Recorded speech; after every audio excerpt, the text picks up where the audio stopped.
Hey there, friend. Glad you made it to this video because today we're not just going to talk about phishing scams in theory.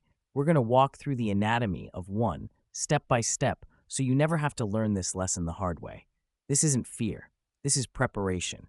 And in this digital first world, preparation is power. So settle in. Let me tell you a story, not of someone far away or unlike you, but of someone very real. Her name was Nia, early 30s, sharp, knew her way around the web, used strong passwords, even had two-factor authentication on most things. But it only took one moment, one email, one click for her entire digital life to unravel. And I want you to see exactly how that happened. Why? Because once you understand the anatomy of a phishing scam, you begin to see the world differently. More alert, more in control. And that's the goal here, digital freedom through awareness. I'll guide you through Naya's story, and as we go, I'll step in, like a quiet general, pointing out the tactics used against her and how they can be used against you. But let's start at the beginning. It was a Monday morning, and Nia was checking her inbox over coffee. Her phone buzzed. Your Netflix account has been suspended due to suspicious activity. Click here to restore access. Harmless enough, right? She had Netflix. The logo looked real.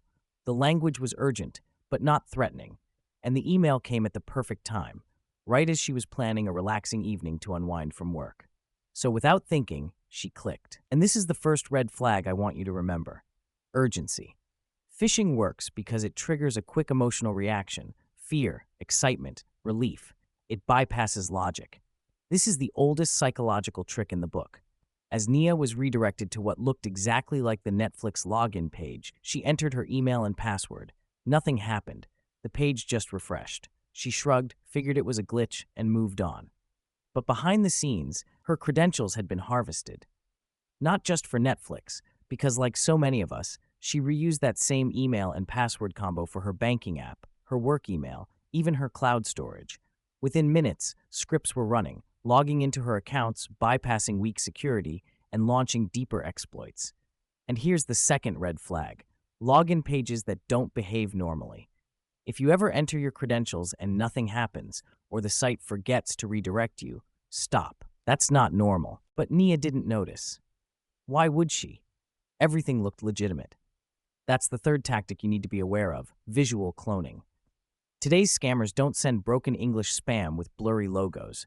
No, they craft pixel-perfect replicas of real company sites. They even spoof the sender's email address to appear official. It's easy to think, I'd never fall for that, until the scam is tailored to your exact life, timed to your moment of weakness. Nia's situation escalated quickly. Her cloud photos, gone. Her bank account, drained. But what hit hardest was her work email being used to send phishing links to clients. Her professional reputation shattered, and she was left trying to explain how she, a tech-savvy professional, had let this happen. I want to pause here, not to scare you, but to remind you that we've all made digital missteps. I remember back in 2012, I downloaded what I thought was a plugin update. Turned out to be adware that infected my system for weeks. I didn't tell anyone for a long time, out of embarrassment. But that mistake changed me. It woke me up. I stopped seeing the internet as just a tool and started seeing it as terrain. Some of it friendly, yes, but some of it mined with traps. Since then, I've trained myself, and now you, to walk that terrain carefully, strategically. So let's rewind Nia's experience and break it down. The attacker crafted the email using public info, her name, Netflix subscription, maybe even her viewing habits scraped from a breached platform. That's how it slipped past her filters. Red flag number 4, over-personalization. If a stranger knows too much about you, ask yourself how they got that intel. Data breaches don't always hurt you right away. Sometimes they lay in wait, used later to build believable scams. The email included a link, but here's the key. When you hovered over it, which Nia didn't do, the URL was slightly off. netflxsupport.com instead of netflix.com. That's red flag number 5, domain spoofing. One letter can be the difference between safety and compromise. Always hover before you click. It takes 2 seconds, but it gives you a window into the truth.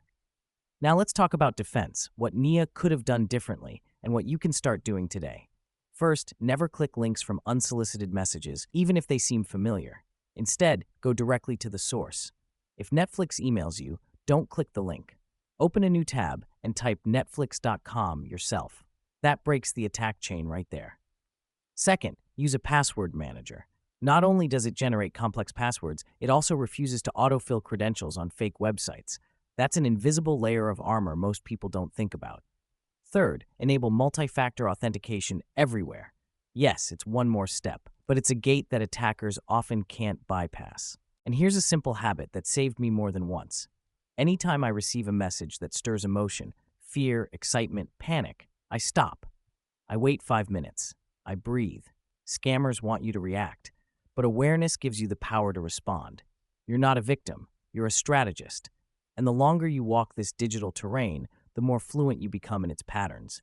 You start noticing things, odd spacing in emails, inconsistent fonts, URLs that feel off. That intuition isn't magic, it's muscle.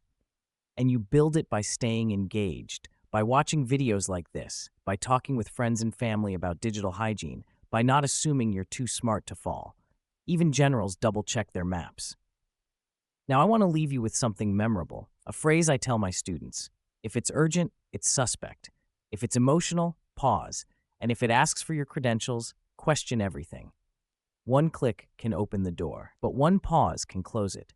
You have more power than you think. You're not just a user of technology, you are a guardian of your digital freedom. And in this world, that's everything. I appreciate you being here, truly. You could have watched anything, but you chose to become more aware, more resilient. That matters. So if this helped, pass it on. Help someone else avoid Naya's fate. And if you've made a digital mistake before, don't carry shame, carry wisdom. That's the gift of experience. Stay sharp, stay strategic, and I'll see you in the next one. We've got more digital terrain to cover, and together, we're building something stronger than fear. Clarity.